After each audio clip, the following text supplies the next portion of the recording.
Welcome back to another story on Infidelity Tales Lab. Before we begin, tell us, where in the world are you watching from? Now, let's dive into today's story. Chapter 1. The Video That Changed Everything. Master Sergeant Tyler Kozlov had seen hell in 3 tours of duty across 2 continents, but nothing prepared him for the grainy phone video that would arrive on a Tuesday evening in November. The notification pinged while he was cleaning his weapon in the barracks at Forward Operating Base Chapman in Afghanistan, just 2 weeks before his scheduled return home to Colorado. The sender was Dale Morrison, his next-door neighbor for the past 6 years. Dale was a retired police detective, a man who didn't speak unless he had something important to say. The message was brief. "Tyler, you need to see this. Call me after you watch it." Tyler's hands trembled slightly as he opened the video file. The timestamp showed it was recorded 3 days ago, during what appeared to be a heavy snowfall in his neighborhood. The camera was positioned behind Dale's kitchen window, looking across the yard toward Tyler's 2-story colonial home. At first, Tyler couldn't make sense of what he was seeing. His wife Amanda stood in the doorway, her dark hair disheveled, still wearing the silk robe he'd bought her for their anniversary 2 years ago. She was shouting at someone inside the house, her face contorted with rage in a way Tyler had never seen before. Then he saw his 9-year-old son, Lucas, emerge from the house, stumbling slightly as he was pushed through the doorway. The boy was wearing only thin pajamas and socks, no coat, no shoes. Snow was falling heavily, already several inches deep on the ground. Tyler's blood turned to ice as he watched Amanda grab Lucas by the arm and drag him further into the yard. Even through the muffled audio, her words were clear enough. "You ruined my body and my life. I should have aborted you when I had the chance." Lucas was crying, his small body already shivering violently in the frigid air. He tried to pull away, to get back to the warmth of the house, but Amanda's grip was firm. She shook him hard enough that his head snapped back and forth. "Please, Mom, I'm sorry. I didn't mean to spill the juice." Lucas's voice was barely audible over the wind, but Tyler caught every heartbreaking word. Then came the moment that would haunt Tyler forever. Amanda's mother, Patricia Hendricks, appeared in the doorway holding what looked like a glass of wine. Instead of intervening, instead of protecting her grandson, she simply stood there watching with cold indifference. "You're doing the right thing, honey," Patricia called out to her daughter. "The boy needs to learn consequences. His father isn't here to discipline him, so someone has to." Amanda left Lucas standing barefoot in the snow for what felt like an eternity before finally allowing him back inside. The video ended with Lucas limping through the door, his small feet red and raw from the cold.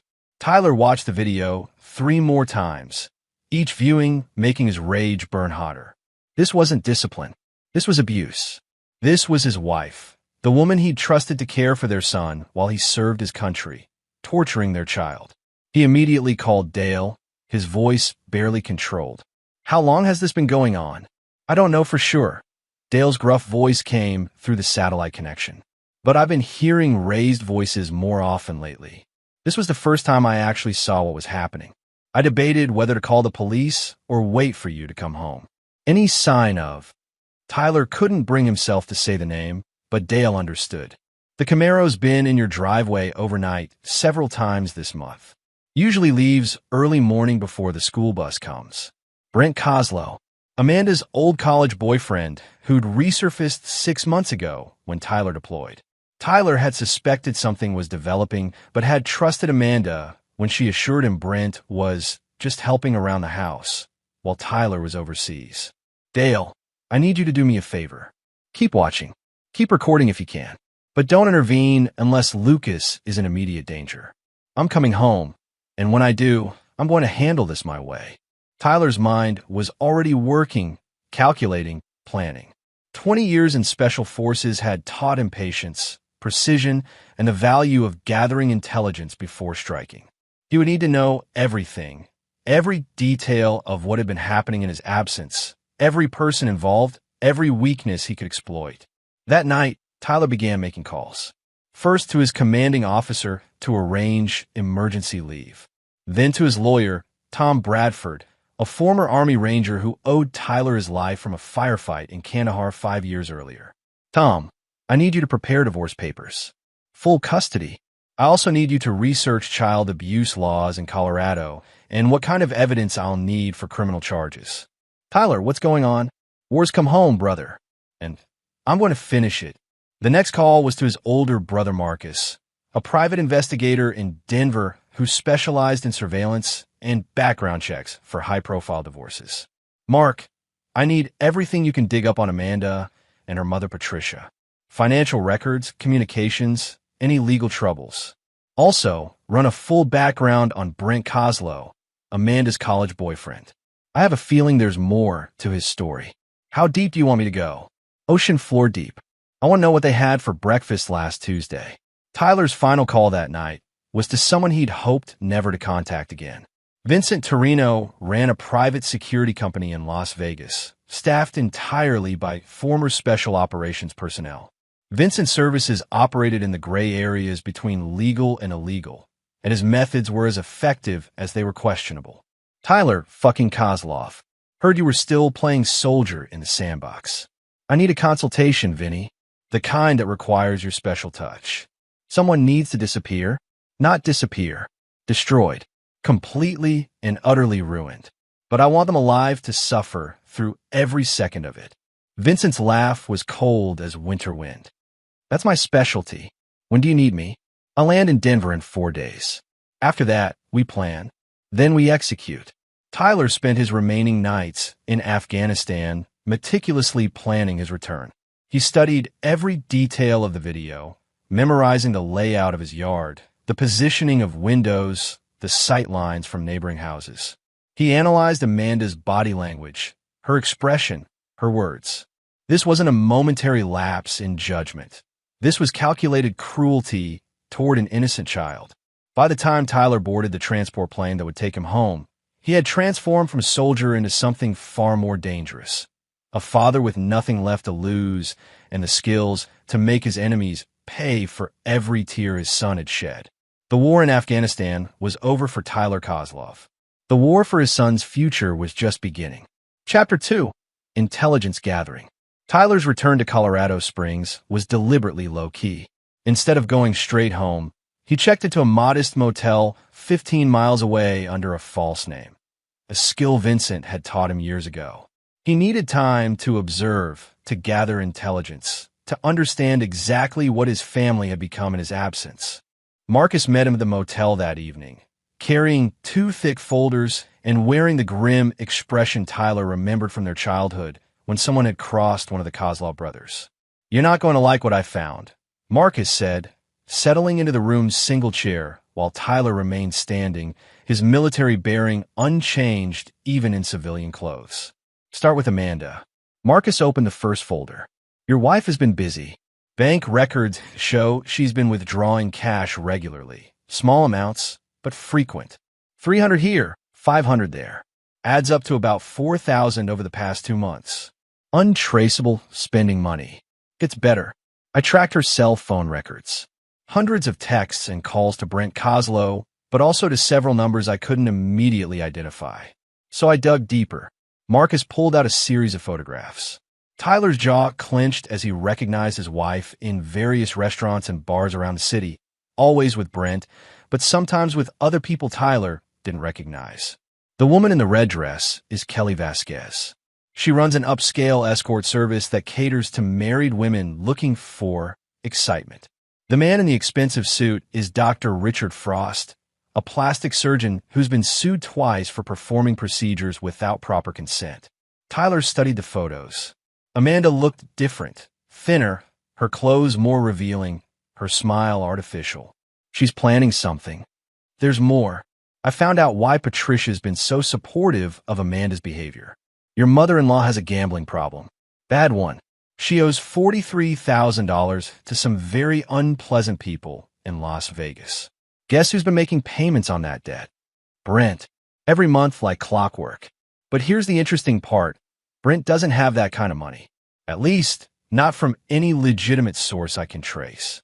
Marcus opened the second folder, revealing surveillance photos of Brent Kozlow. Tyler barely recognized the man Amanda had dated briefly in college. Brent had always been soft, unremarkable. The man in these photos was different. Expensive clothes, expensive car, expensive watch. Brent's been living well above his means for someone who supposedly works as a freelance marketing consultant. No legitimate business licenses, no major clients I can identify, but plenty of cash flow. Vincent's people did some digging on the Vegas end. Tyler's phone buzzed with a text from Vincent. Your boy Brent's been running a sophisticated catfishing operation. Targets military wives, builds emotional connections while their husbands are deployed, then blackmails them with intimate photos and videos. Very profitable. The pieces were falling into place. Tyler could see the full picture now. Amanda hadn't just fallen for an old flame. She'd been targeted, manipulated, and was now trapped in Brent's web. But instead of being a victim, she'd chosen to become a willing participant, even at the cost of abusing their son. There's one more thing, Marcus said quietly. I found records of Amanda visiting Dr. Frost's office 6 times in the past month. She's scheduled for a procedure next week, something called reconstructive surgery. The consultation notes mention restoring pre-pregnancy condition. Tyler's hands clenched into fists. The implication was clear. Amanda was planning to erase all physical evidence of Lucas's birth, as if their son had never existed. That evening, Tyler conducted his own surveillance. He parked 3 blocks from his house and walked through the neighborhood he'd called home for 6 years, noting every detail that had changed. Dale Morrison spotted him first, crossing the street with the purposeful stride of a man who'd been waiting for this moment. Tyler, damn glad you're back. How's Lucas? Dale's weathered face darkened. Quiet. Too quiet for a 9-year-old boy. He gets off the school bus, goes straight inside.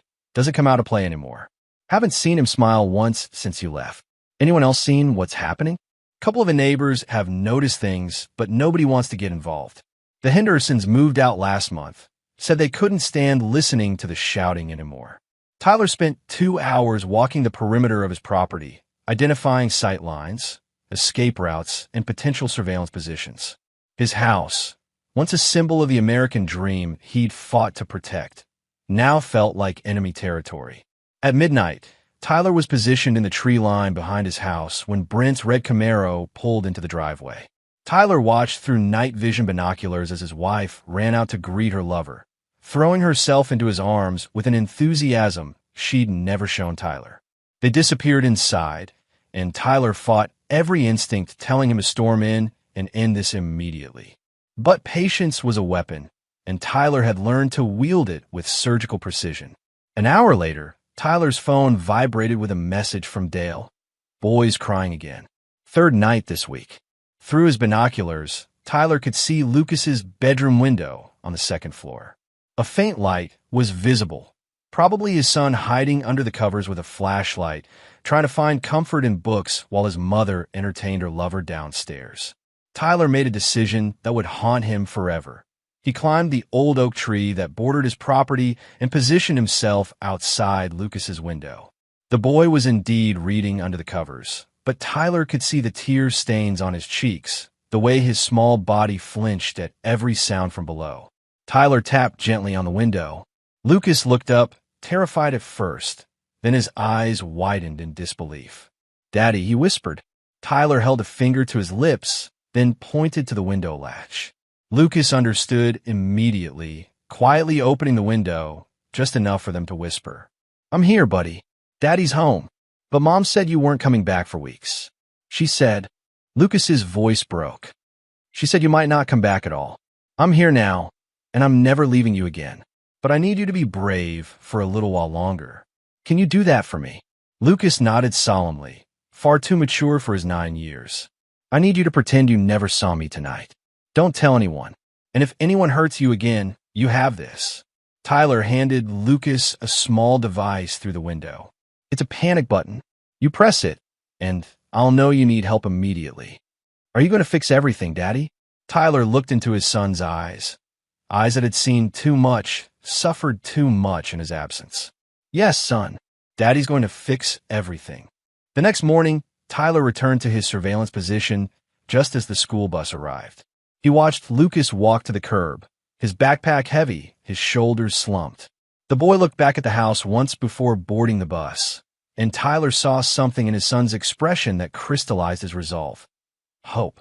Lucas believed his father would save him, and Tyler would burn down the world before he'd let that belief prove false. That afternoon, Tyler met with Vincent Torino at a discreet restaurant in downtown Denver. Vincent looked exactly as Tyler remembered. Expensive suit, predatory smile, eyes that had seen too much violence to ever be completely civilized. "So what's the play?" Vincent asked after Tyler laid out the situation. "I want them destroyed. Not killed, that's too easy. I want them to live with the consequences of what they've done. I want them to understand that crossing Tyler Kozlov was the worst mistake of their pathetic lives. Brent's the easier target. His whole operation depends on staying under the radar. A few strategic moves, and I can have the FBI crawling up his ass by Friday." "No, too quick. I want something more personal." Vincent's grin widened. "You always were a vindictive bastard. I like it. What about the wife? Amanda chose her side when she put her hands on my son. She's going to learn that some choices have permanent consequences. And the mother-in-law?" Tyler's expression went completely cold. "Patricia Hendricks handed her daughter a drink and told her she was doing the right thing while my son stood barefoot in the snow. She's going to pay for every second of his suffering." Vincent leaned back in his chair, studying Tyler like a chess player contemplating his next move. "This is going to be expensive. And messy. I don't care about expensive. As for messy," Tyler's smile was winter cold. "They started this war when they hurt my boy. I'm just going to finish it." Chapter 3. The Trap Begins. Lucas was the key to everything. Tyler realized that any plan for revenge had to begin with getting his son to safety, both physical and legal.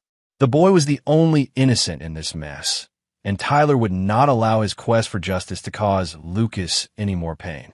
Tyler spent the next week conducting careful surveillance while maintaining the fiction that he was still in Afghanistan.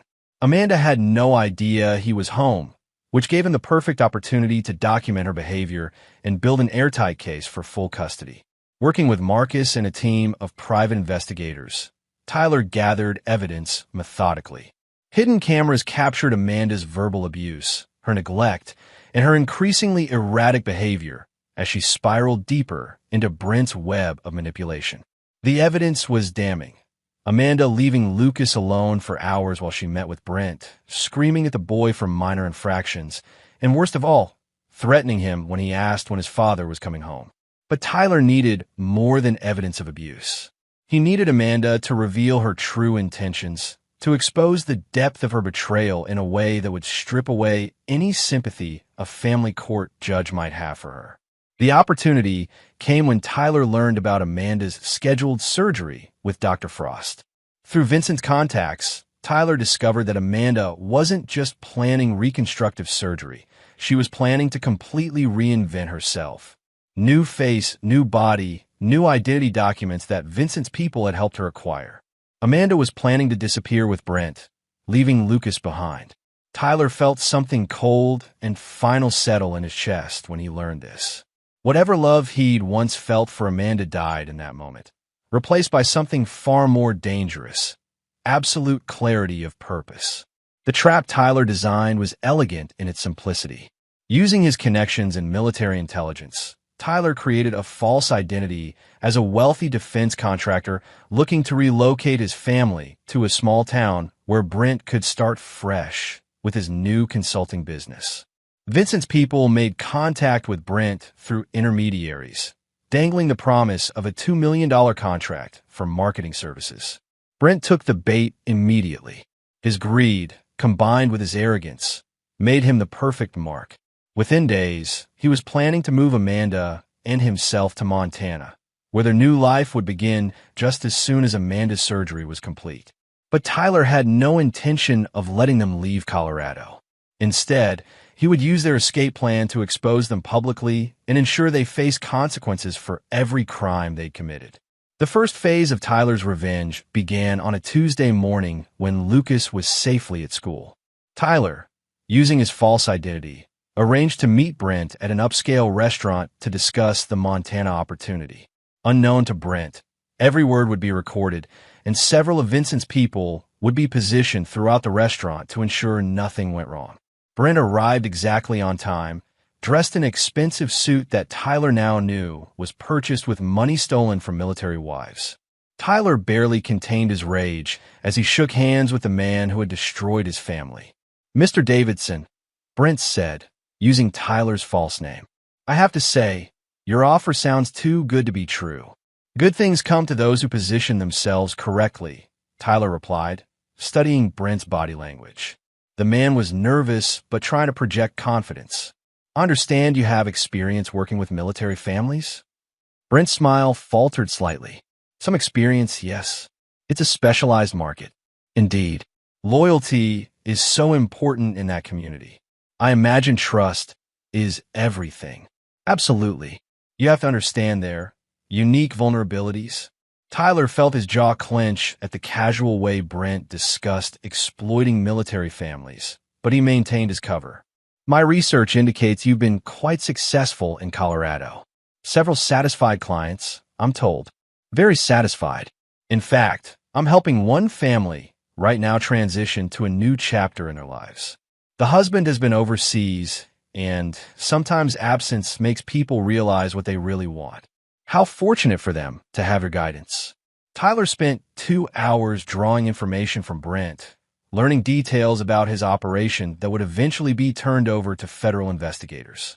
But more importantly, Tyler learned about Brent's plans for Amanda and his complete disregard for Lucas's welfare. "The kid's not really part of the equation," Brent said when Tyler asked about Amanda's family situation. "Amanda's made it clear she wants a fresh start. Kids can be complicated. What about the father? Won't he object to his child being relocated?" Brent's laugh was ugly. "Military guys like that, they're all the same. They think they're heroes, but they're just suckers fighting someone else's war while their real lives fall apart at home. By the time he figures out what happened, we'll be long gone." Tyler excused himself to the bathroom, where he spent 5 minutes staring at his reflection in the mirror, fighting the urge to return to the table and snap Brent's neck. Instead, he returned and concluded the meeting with promises to finalize their arrangement within the week.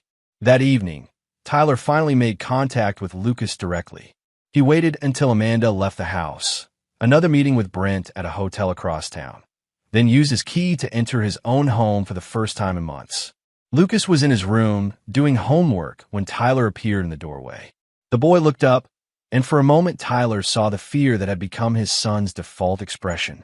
Then recognition dawned, and Lucas launched himself into Tyler's arms with a sob that broke his father's heart. "Daddy, you're really here." "I'm here, buddy. I'm here, and I'm never leaving you again." Tyler held his son while Lucas cried out months of fear, loneliness, and confusion. When the tears finally stopped, Tyler sat on the bed and looked directly into his son's eyes. "Lucas, I need you to listen to me very carefully. What's been happening to you is not your fault. None of it. Do you understand?" Lucas nodded, but Tyler could see the doubt in his young face. "Your mother is sick, buddy. She's not thinking clearly, and she's been saying and doing things that are wrong. But that doesn't mean there's anything wrong with you. Is she going to get better?" Tyler chose his words carefully. Sometimes when people get sick like this, they have to go away for a while to get help. But you're going to be safe. I promise you that. Are you really staying home now? Yes.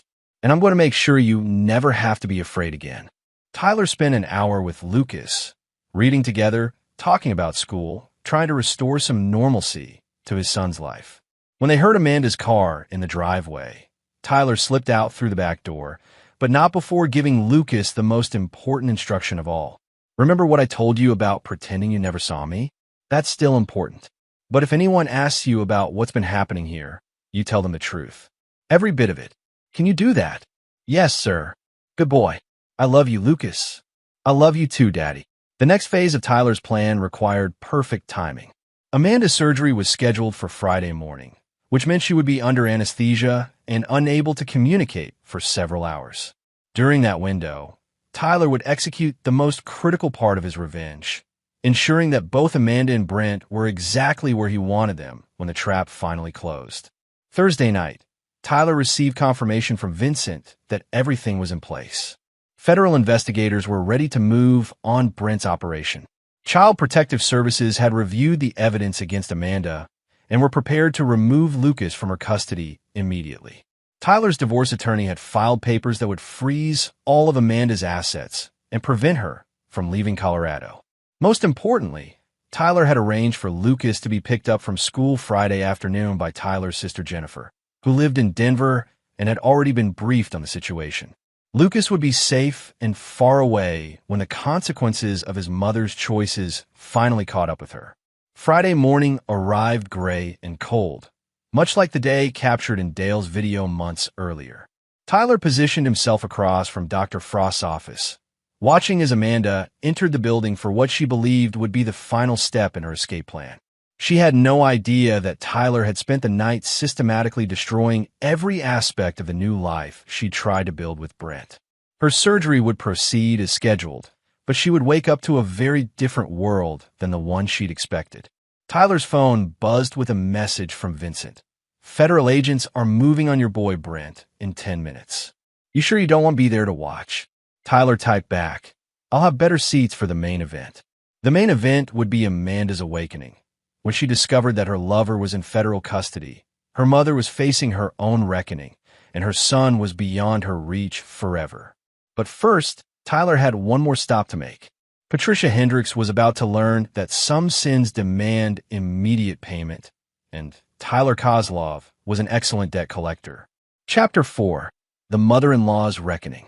Patricia Hendricks lived in a modest ranch house 20 minutes from Tyler's neighborhood, in a development filled with retirees and empty nesters. Tyler had always found her home pretentious, everything designed to project an image of comfortable middle-class respectability that he now knew was built on gambling debts and moral bankruptcy.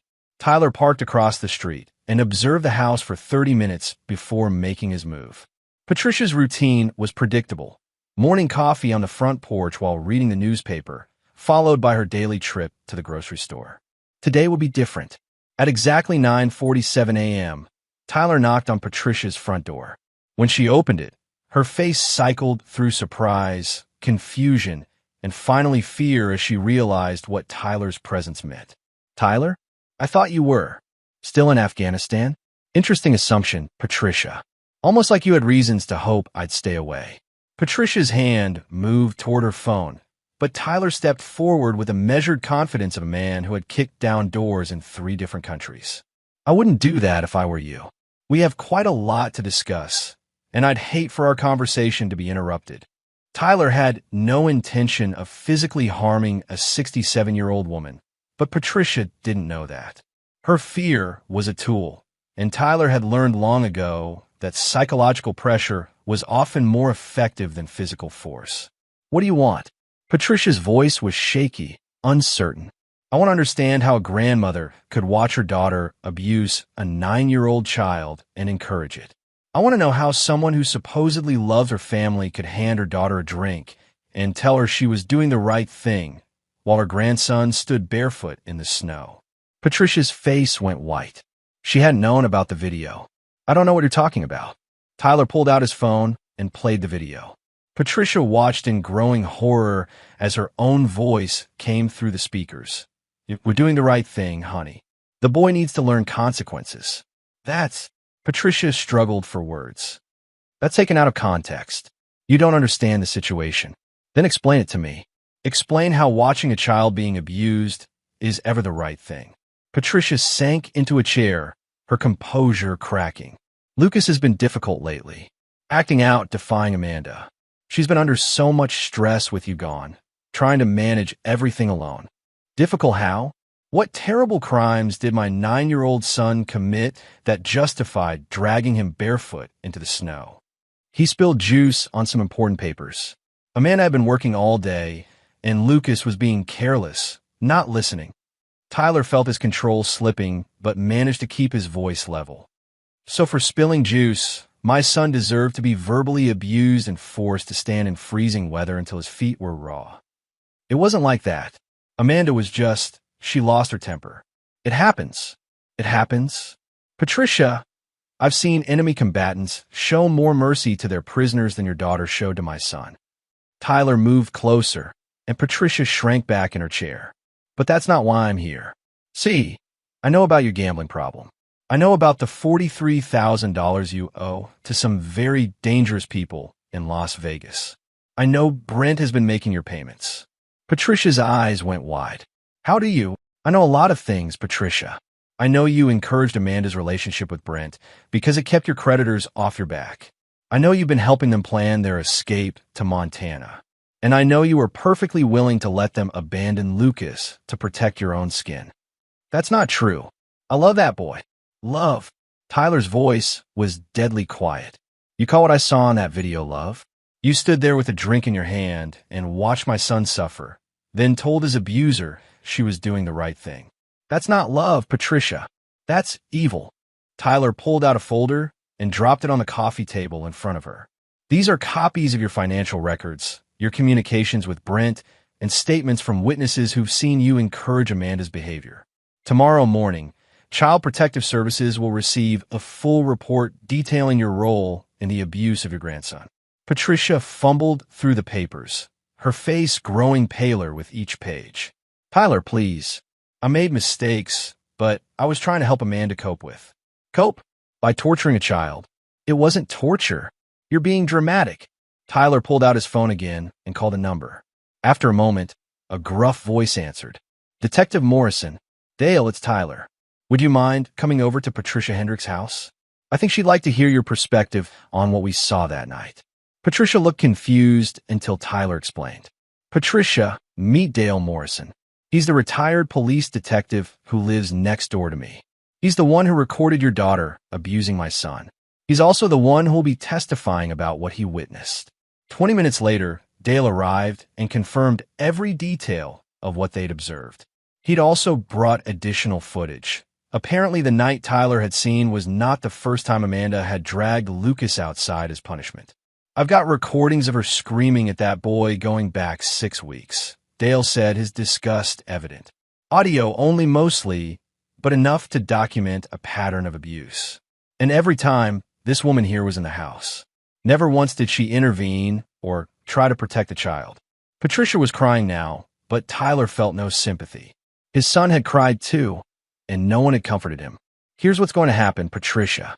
Those gambling debts you're so worried about, they're about to become the least of your problems. I've arranged for the Las Vegas creditors to be fully paid off as of this morning. Patricia looked up in confusion and hope. Don't get excited.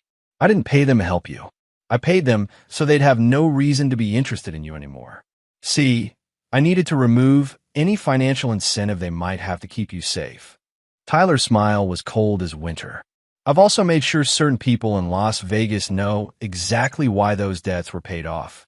Turns out, some of those casino owners have grandchildren of their own.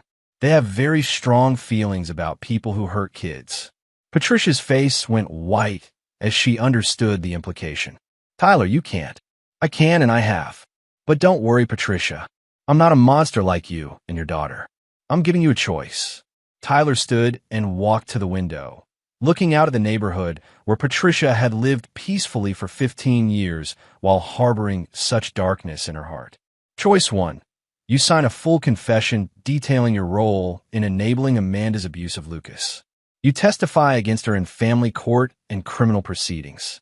You make a public statement acknowledging what you did and asking for the community's forgiveness. And choice 2. Tyler turned back to face her, and Patricia saw something in his eyes that made her blood freeze. Choice 2 is you face the consequences of your actions without any protection from me. The Las Vegas people I mentioned, they're very creative when they feel someone has betrayed the natural order of things. Child abuse upsets the natural order. Patricia, you're threatening me. I'm offering you a chance to do the right thing. Finally, after months of doing the wrong thing, Patricia sat in silence for several minutes, the weight of her choices pressing down on her. Finally, she spoke in a broken voice. If I confess, if I testify against Amanda, what happens to me? You'll face legal consequences for your role in the abuse. Probably probation, maybe some jail time, definitely community service. You'll lose your standing in the community. People will know what kind of person you really are. Tyler paused, letting that sink in. But you'll be alive. And maybe if you spend the rest of your life trying to make amends, you might find some peace. And if I don't, then you'll discover that protecting child abusers is a very dangerous hobby, especially when the child's father has the resources and motivation to make life extremely unpleasant for those who hurt his family. Patricia understood she was trapped. Her own choices had led her to this moment, and now she faced the consequences of enabling evil while protecting her own interests. "I'll sign a confession." Tyler nodded and pulled out a prepared document. As Patricia read through her own crimes detailed in legal language, Tyler felt a satisfaction that was cold and complete. One down, two to go. But even as Patricia signed away her freedom and reputation, Tyler's mind was already on the next phase. Amanda would be waking up from surgery soon, and when she did, she would discover that the new life she'd tried to build was nothing but smoke and mirrors. The real reckoning was just beginning. Chapter 5. The Surgeon Surprise. Dr. Richard Frost's medical practice occupied the top floor of a gleaming medical complex in downtown Colorado Springs. Tyler had spent considerable time researching the doctor, and what he'd found was deeply disturbing. Frost had a history of performing unnecessary procedures on vulnerable women, often at the suggestion of their romantic partners who promised to pay for expensive surgeries. Amanda was scheduled to come out of anesthesia at 2:15 p.m. Tyler planned to be there when she did, but first he had business with Dr. Frost himself. Tyler arrived at the medical office at 1:30 p.m., wearing a perfectly tailored suit and carrying a briefcase that identified him as Jonathan Mitchell, investigative journalist for the Denver Post. Vincent's people had created the identity specifically for this meeting, complete with business cards, press credentials, and a fake portfolio of investigative articles about medical malpractice. The receptionist was initially reluctant to interrupt Dr. Frost's schedule, but when Tyler mentioned he was investigating unethical cosmetic procedures performed without proper patient consent, she quickly ushered him into Frost's private office. Dr. Frost was a thin, nervous man in his 50s with the kind of practice smile that never reached his eyes. Tyler recognized him immediately from the surveillance photos. This was the man who had been planning to help Amanda erase all physical evidence of Lucas's birth. "Mr. Mitchell, I have to say this is highly unusual. I'm not sure what kind of investigation you think you're conducting, but I can assure you my practice operates at the highest ethical standards." Tyler opened his briefcase and pulled out a thick folder.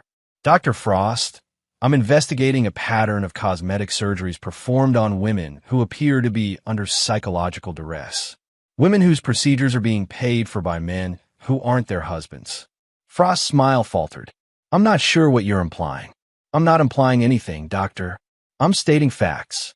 Tyler pulled out Amanda's file, which Vincent's people had obtained through less than legal means. Amanda Kozlov.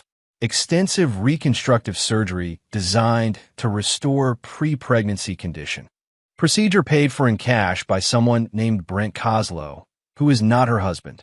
Patient confidentiality prevents me from discussing. Patient confidentiality doesn't protect you when you're enabling child abandonment, doctor. Tyler's voice went hard. "See, Amanda Kozlov is planning to use your surgery as part of a scheme to abandon her 9-year-old son and disappear with her lover." Frost stood up, agitated. "I don't know anything about that. I provide medical services, nothing more." "Really?" "Because I have recordings of consultations where you specifically discussed how the surgery would help Amanda start fresh and leave the past behind." Curious language for a routine medical procedure. Tyler played an audio recording on his phone. Frost's voice was clearly audible, discussing how the surgery would help Amanda become the woman she was meant to be, and how sometimes we have to leave certain chapters of our lives behind to find happiness. Frost's face went white as he heard his own words played back to him. "Where did you get that?" "I told you, doctor. I'm an investigative journalist. It's amazing what people will say when they think they're safe." Tyler leaned forward. "But here's the really interesting part.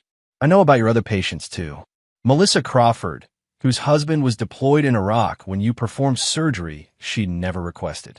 Jennifer Walsh, who came to you for a consultation and left with procedures she couldn't afford, paid for by a man who'd been manipulating her online." Tyler pulled out more files, each one documenting cases where Dr. Frost had performed surgeries on women who appear to be under psychological manipulation. I'm thinking there's a pattern here, Doctor. A very ugly pattern. Dr. Frost sank back into his chair, his confident demeanor cracking. You don't understand. These women came to me asking for help. I provided medical services. Help? Or did you provide a way for predators to erase evidence of their victims' previous lives? Did you provide a way for women to abandon their children and disappear? I never. I didn't ask what they planned to do after the surgery. You didn't ask because you didn't want to know, because knowing would have made you complicit in something even you couldn't rationalize. Tyler stood and walked to the window overlooking the parking lot. Amanda's car was just pulling in for her post-surgery follow-up appointment. Dr. Frost, I want you to know that Amanda Kozlov's husband is Master Sergeant Tyler Kozlov, currently on emergency leave from Afghanistan. He's a decorated Special Forces operator who spent the last 20 years defending this country. Tyler turned back to face the doctor. He has no idea his wife was planning to abandon their son and disappear. But he's about to find out because I'm going to tell him. And then I'm going to ask him what he thinks should happen to the people who helped his wife plan to abandon his child. Frost was sweating now. What do you want from me? I want you to call Amanda Kozlov and tell her that her surgery was unsuccessful. Tell her there were complications, that you need to keep her under observation for several more hours. I can't do that. It would be lying to a patient. Doctor, Amanda Kozlov is planning to use your surgery to abandon her 9-year-old son. She's planning to disappear and leave that child wondering why his mother stopped loving him. If you think lying to her is worse than enabling child abandonment, then you're an even more despicable human being than I thought. Tyler pulled out his phone and showed Frost the video of Amanda abusing Lucas. The doctor watched in horrified silence as Amanda dragged her son barefoot into the snow. That's the woman you helped, Doctor. That's the mother who is so eager to start fresh that she was willing to torture her own child. Frost stared at the video, his face pale and sick. I didn't know. You didn't want to know. But now you do, and you have a choice. You can continue enabling child abuse, or you can do the right thing. Dr. Frost reached for his phone with a trembling hand. What exactly do you want me to tell her? Tell her the truth. Tell her that her surgery was designed to help her abandon her son, and that you can't be part of that anymore. Tell her that the police are on their way to arrest her for child abuse. Are they? Tyler smiled grimly. They will be, right after you make that call. 20 minutes later, Tyler sat in his car in the medical complex parking lot, watching as 2 Colorado Springs police officers escorted a bandaged and confused Amanda from Dr. Frost's office to a waiting patrol car.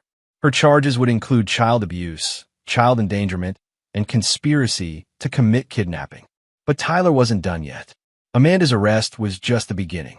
He still had to face Brent Kozlow, the man who had orchestrated this entire nightmare. And unlike Amanda and her mother, Brent would receive no mercy, no chance for redemption. Some sins were unforgivable, and Tyler Kozlov never forgot a debt. Chapter 6, The Lover's Downfall. Brent Kozlow's arrest by federal agents had been swift and professional. His sophisticated catfishing operation, which had targeted dozens of military wives across multiple states, was now evidence in a federal investigation that would likely result in a 20-year prison sentence. But Tyler wasn't satisfied with letting the justice system handle Brent. Federal prison was clean, safe, predictable. Tyler wanted something more personal, more fitting for a man who had destroyed families and manipulated vulnerable women. Vincent's team had done exceptional work. Within hours of Brent's arrest, they had systematically dismantled every aspect of his life. His bank accounts were frozen, his apartment lease was terminated, and his expensive possessions were already being sold to pay restitution to his victims. But Tyler's revenge went deeper than financial ruin. He had spent weeks studying Brent's psychology, understanding his weaknesses, his fears, his desperate need to be seen as successful and important. Tyler's plan would strip away everything Brent valued about himself and leave him with nothing but the truth of what he really was, a pathetic predator who targeted the families of deployed soldiers. Brent was being held in the Jefferson County Detention Center pending his federal hearing. Tyler used his military connections to arrange a visit, presenting himself as a federal investigator following up on the case. When Brent was brought to the interview room, Tyler barely recognized him. Gone was the confidence, the expensive clothes, the predatory smile. Brent looked exactly like what he was, a frightened man who had finally been caught. "Mr. Kozlow, I'm Special Agent Davidson with Military Criminal Investigations." Tyler used the same false identity he'd employed when meeting Brent at the restaurant. "I need to ask you some questions about your operation and specifically about Amanda Kozlov." Brent shifted nervously in his chair. "I've already talked to the FBI. I'm not saying anything else without my lawyer." "That's your right, of course. But I thought you might be interested to know that Amanda has been arrested for child abuse. Apparently, she was caught on video torturing her 9-year-old son." Tyler watched Brent's face carefully. He was looking for any sign of remorse, any indication that Brent felt responsible for what had happened to Lucas. Instead, he saw only calculation and self-interest. "That has nothing to do with me. I never told her to hurt the kid." "But you knew about it, didn't you? You were in the house when it happened." Brent's eyes darted around the room, looking for escape routes that didn't exist. Sometimes Amanda got frustrated with the boy. Kids can be difficult enough to justify dragging him barefoot into freezing snow. "I wasn't involved in any of that. Whatever Amanda did to her kid, that's on her." Tyler felt his composure slip slightly. Even facing federal charges, even knowing his life was ruined, Brent still refused to take any responsibility for the suffering he'd caused. "Mr. Kozlow, let me share something with you." Tyler pulled out his phone and played the audio recording from their restaurant meeting. Brent's voice filled the room. "The kid's not really part of the equation. Amanda's made it clear she wants a fresh start. Kids can be complicated." Brent's face went pale as he heard his own words. "You knew Amanda was planning to abandon her son. You encouraged it. You helped plan it. I never said she should hurt him. But you didn't care if she did, as long as it served your purposes. You manipulated a vulnerable woman, isolated her from her support system, and turned her against her own child. Also, you could make money and satisfy your pathetic ego." Tyler leaned forward, his voice dropping to a whisper. "Do you know who Amanda's husband is, Brent?" "Some soldier. She said he was deployed. Master Sergeant Tyler Kozlov. 20 years Special Forces. 3 combat tours. A man who spent his adult life protecting families like his own from predators like you." Tyler watched the recognition dawn in Brent's eyes, followed immediately by fear. I'm the man whose family you destroyed. I'm the father of the child you helped torture, and I'm here to make sure you understand the full scope of what you've done." Brent tried to stand, but Tyler remained seated, radiating the kind of calm menace that came from years of controlling life-and-death situations. "Sit down, Brent. We're not finished talking. I want my lawyer. I'm not saying anything else. You don't need to say anything. You just need to listen." Tyler pulled out a tablet and opened a video file. "This is footage from your apartment, recorded over the past 6 weeks. Vincent's people have been very thorough." The video showed Brent in his apartment with Amanda, planning their escape to Montana. But it also showed something else. Brent's casual disregard for Lucas's welfare, his laughter when Amanda described punishing the boy, his encouragement when she talked about leaving Lucas behind. "You see, Brent, I needed to understand who you really were before I decided what to do with you. I needed to know if there was any decency left in you, any remorse for what you'd done." Tyler paused the video on a frame showing Brent laughing while Amanda described Lucas crying during one of her punishment sessions. "There isn't." Tyler put the tablet away and looked directly into Brent's eyes. "So now you're going to learn what happens when you hurt the family of someone like me. You can't threaten me. There are guards, cameras. I'm not threatening you, Brent. I'm explaining your new reality." Tyler's smile was colder than a January morning. "Federal prison is going to be very educational for you. See, most of the men in there have children of their own. They have very strong feelings about people who hurt kids. I never touched the boy. No, but you enabled his abuse. You encouraged it. You plan to profit from it. That makes you guilty in ways that matter more than legal technicalities." Tyler stood and walked to the small window in the interview room. I've made sure that every inmate in whatever federal facility you're sent to will know exactly what you did. They'll know you're the man who manipulated a soldier's wife into abandoning her child. They'll know you laughed while that child suffered. Brent's breathing was becoming rapid and shallow. You can't do that. That's a death sentence. Maybe, or maybe you will just spend the next 20 years learning what it feels like to be powerless and afraid. Maybe you'll experience a fraction of what my son felt every day while you were destroying his family. Tyler returned to his seat and leaned forward. But here's the truly beautiful part, Brent. Even if you survive prison, even if you somehow make it through your sentence, your life is still over. I've made sure that everyone in your hometown knows what you did. Your parents, your siblings, your old friend from college. They've all received packages containing evidence of your crimes. Brent's face crumpled as he realized the full scope of his destruction. I've also arranged for certain information to be shared with your victims' families. You remember them, don't you? The other military wives you manipulated and blackmailed? Their husbands are very interested in meeting you when you get out of prison. Tyler stood and straightened his jacket. You see, Brent, when you decided to target military families, you made a fundamental miscalculation. You thought we were weak, distracted, easy prey. You forgot that we're trained to protect what we love and destroy what threatens it. Tyler walked to the door, then turned back one final time. My son will grow up safe and loved, surrounded by people who would die to protect him. Your victims will heal and move on with their lives. But you'll spend every remaining day of your existence paying for what you've done. And you'll never, ever forget the name Tyler Kozlov. As Tyler left the detention center, he felt a weight lifting from his shoulders. Brent's fate was sealed. He would face both the justice system and the rougher justice of men who understood the sacred nature of family. But Tyler's work wasn't finished yet. He still had to rebuild his relationship with Lucas to help his son heal from the trauma inflicted by the people who should have protected him. That would be the hardest battle of all, and the most important victory. Chapter 7. Reclaiming his son. Tyler's sister Jennifer had done exactly what he'd asked. When he arrived at her Denver home, Lucas was safe, clean, and for the first time in months, genuinely smiling.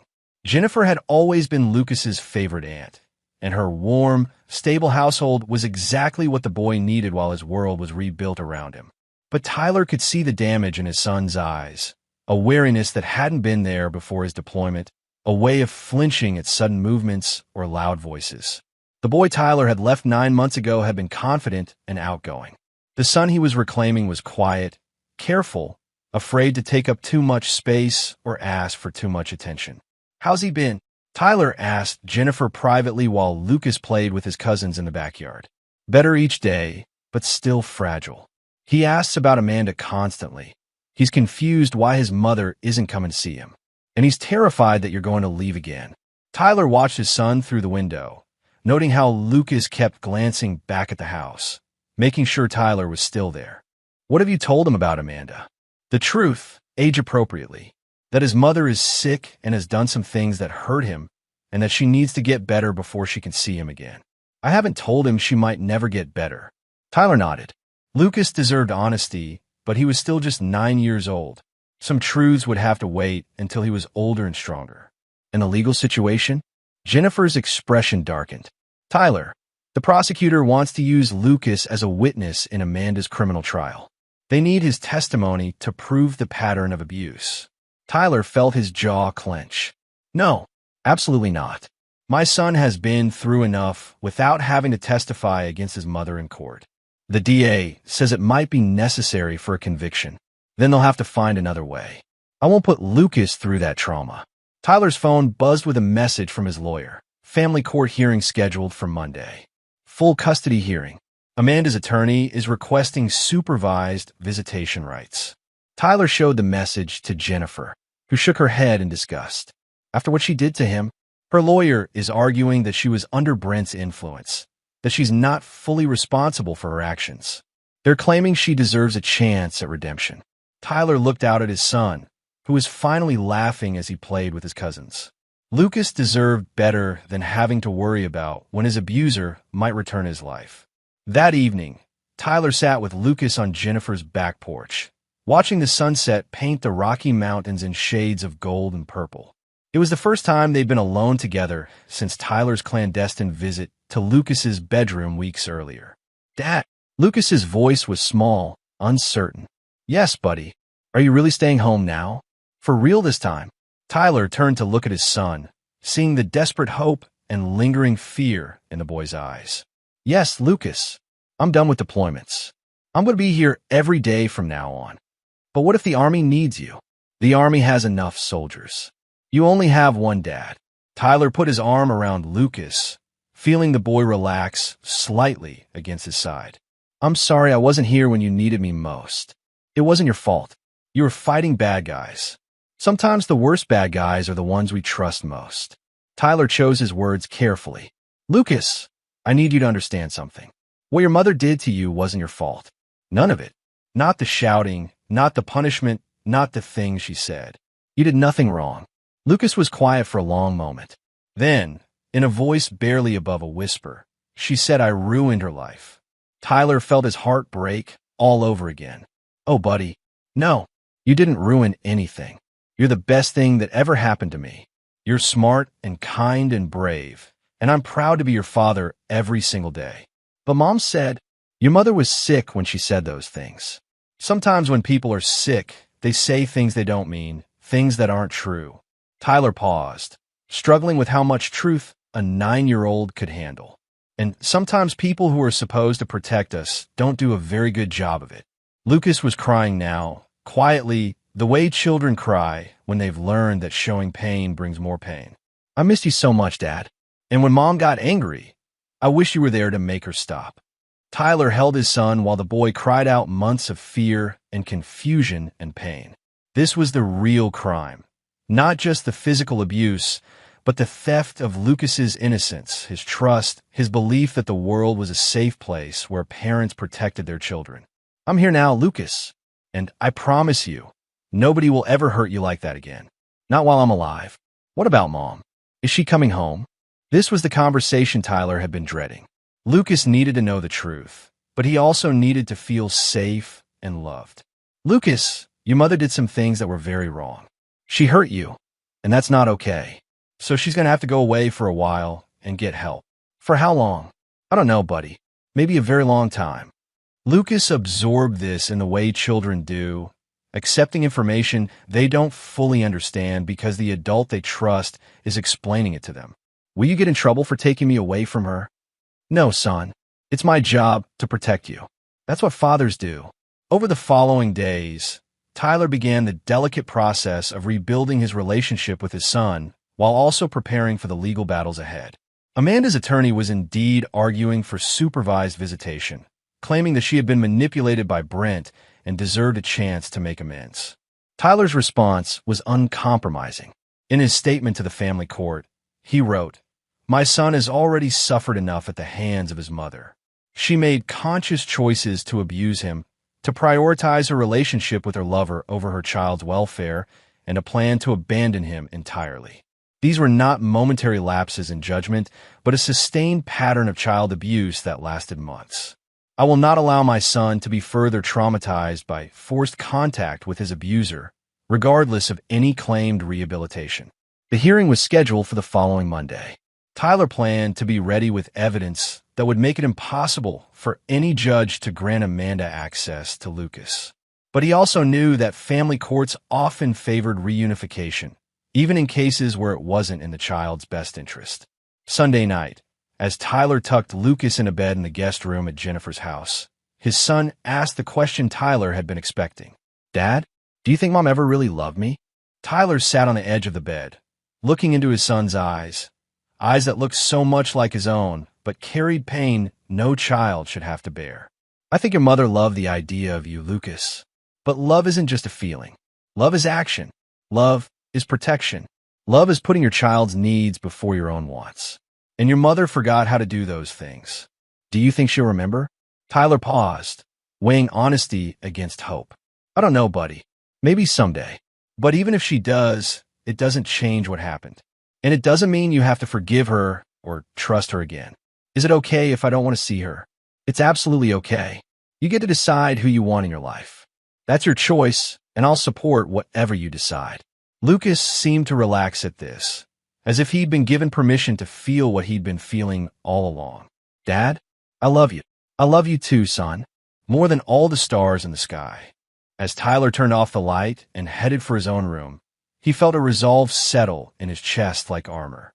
Tomorrow, he would face Amanda in court for the first time since his return. She would try to portray herself as a victim, to claim that she deserved another chance. Tyler would make sure the judge understood that some chances, once squandered, are never offered again. And some damage, once done, can never be undone. Lucas deserved better than a mother who had to be court-ordered to love him.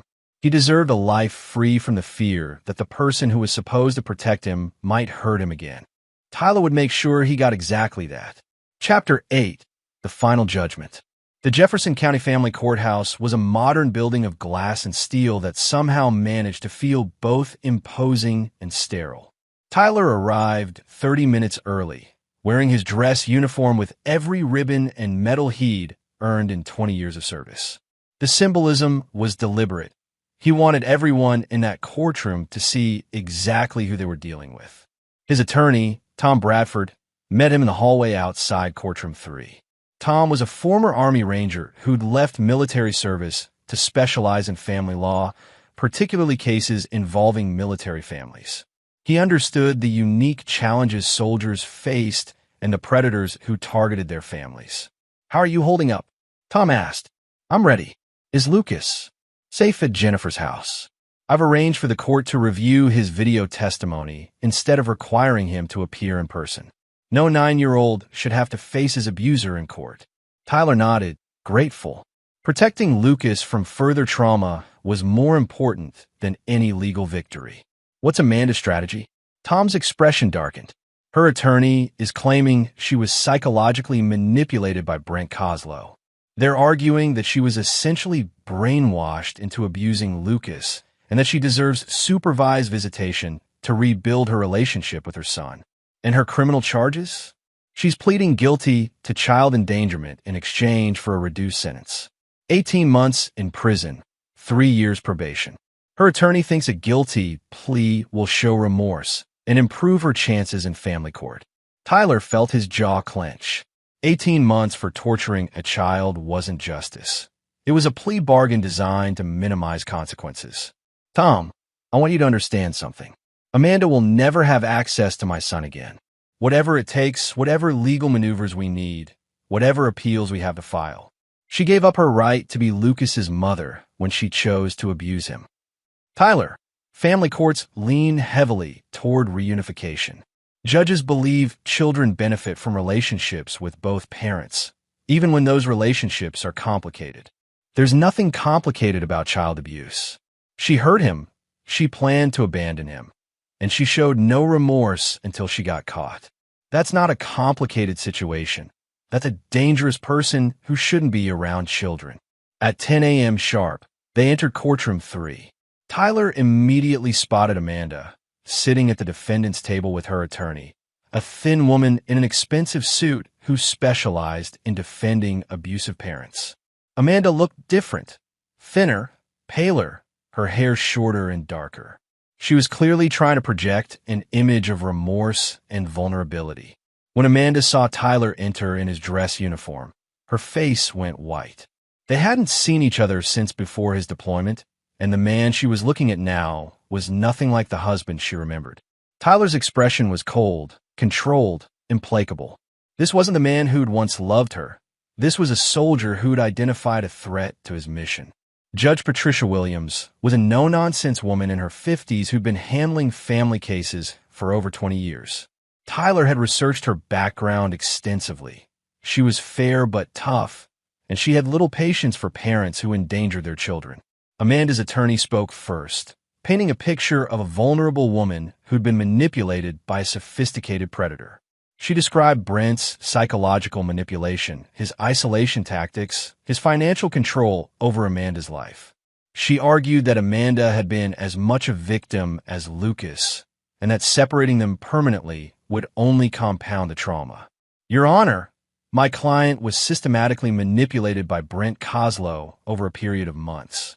She was isolated from her support system, financially controlled, and psychologically abused.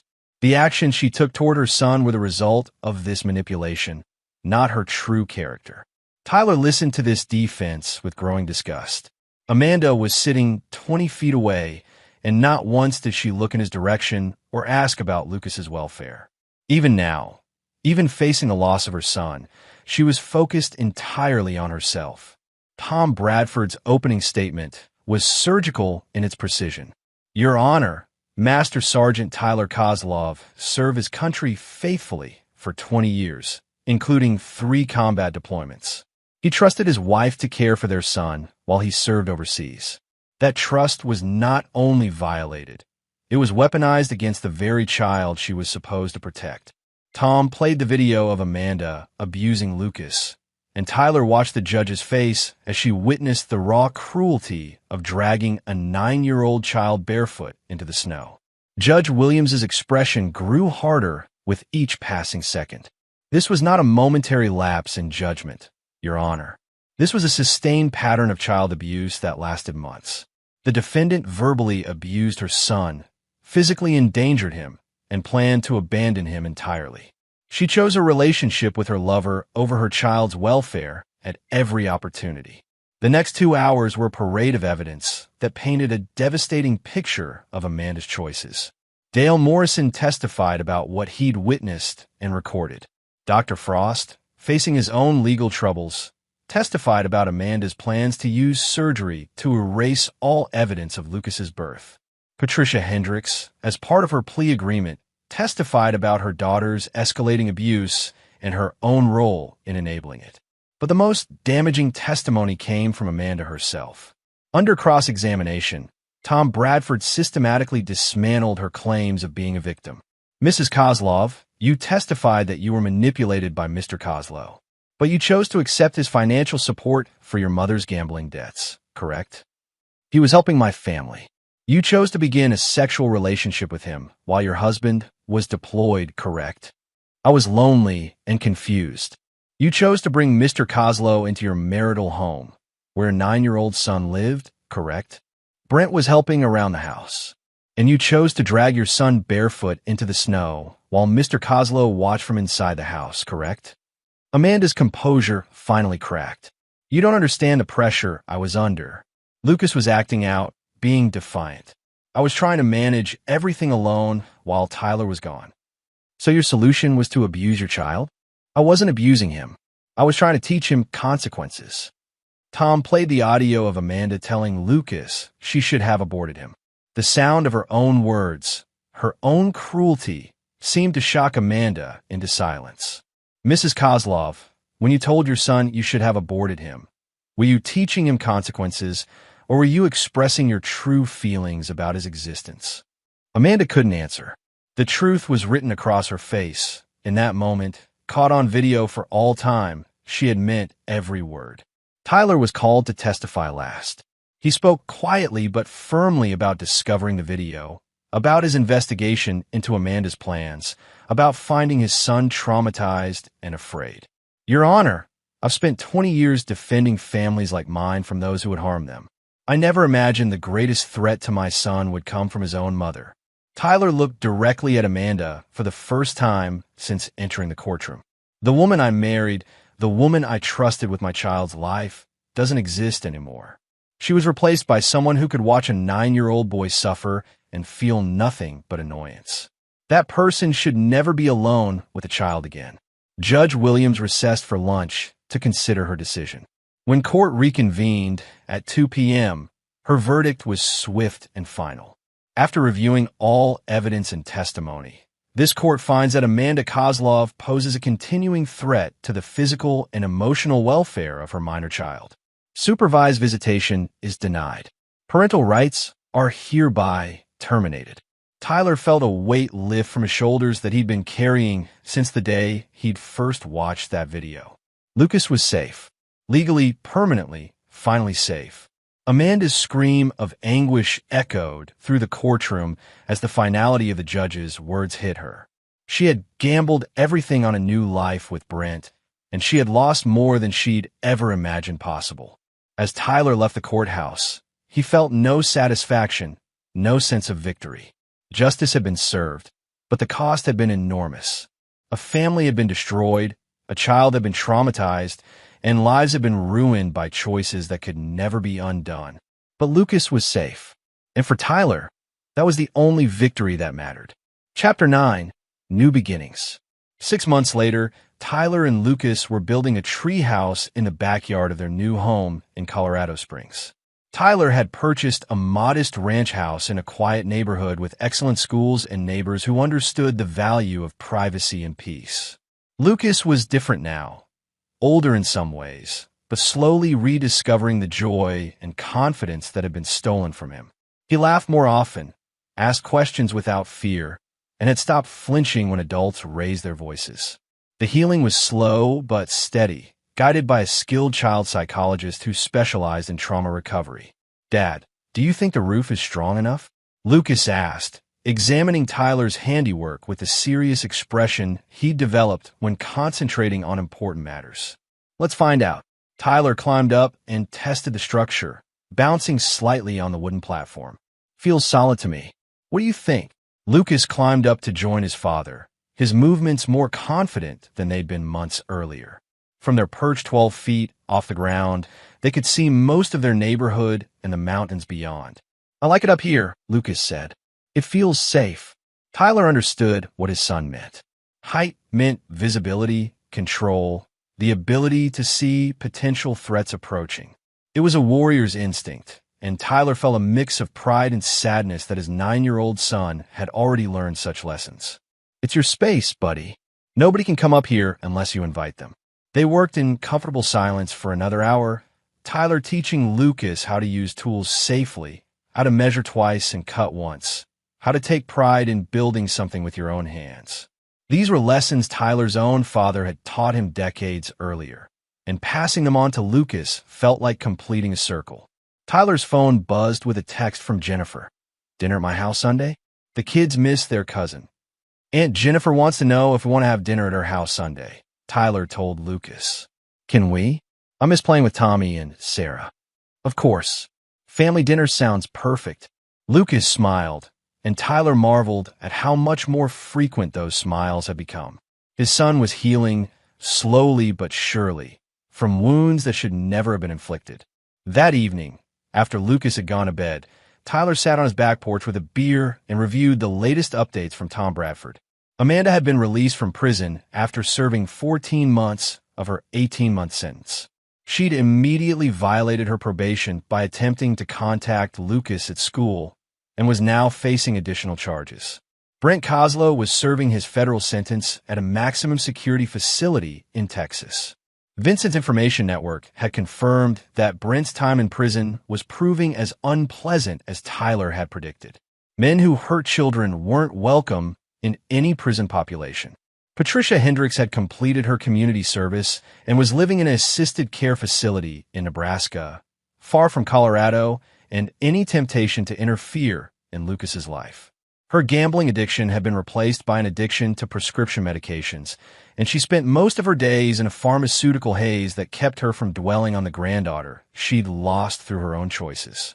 Tyler felt no satisfaction in their suffering. Their punishments were simply consequences as natural and inevitable as gravity. Actions had results, choices had costs, and people who hurt children faced the judgment of those who protected them.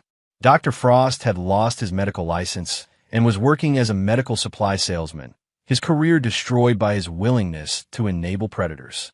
His cooperation with authorities had kept him out of prison, but his reputation was ruined beyond repair. Tyler's own healing was more complex. The guilt of being absent when Lucas needed him most would never fully fade. But he'd learned to channel that guilt into positive action, being the father Lucas needed now, building the life his son deserved, creating a safe space where trust could slowly be rebuilt. Lucas's therapy sessions were going well.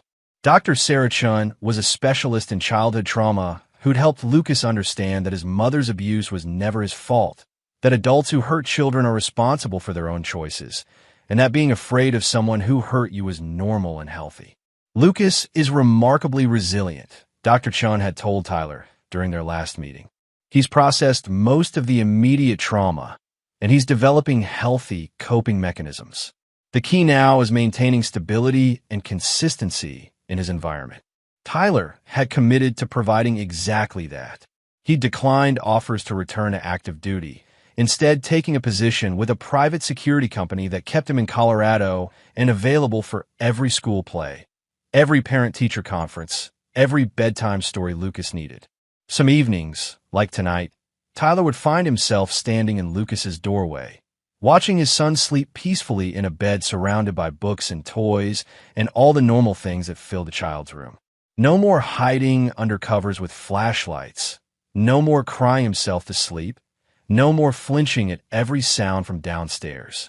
This was victory, not the destruction of his enemies.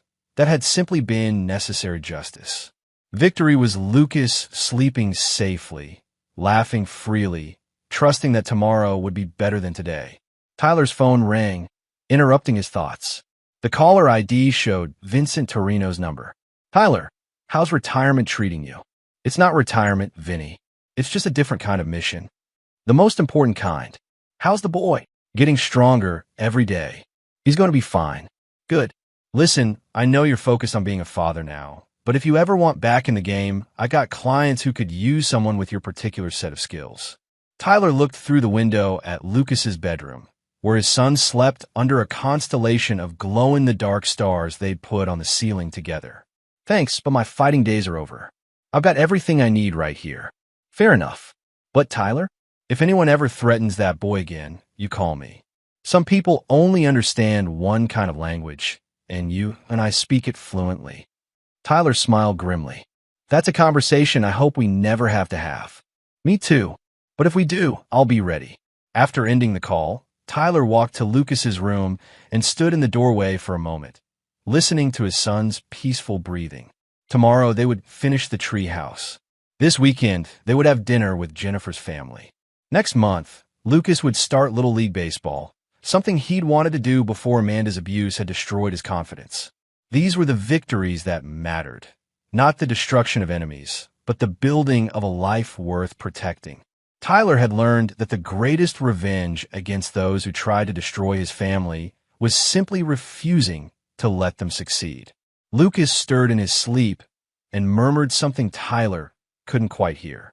But then, clear as a bell, came two words that made Tyler's heart swell with pride and love.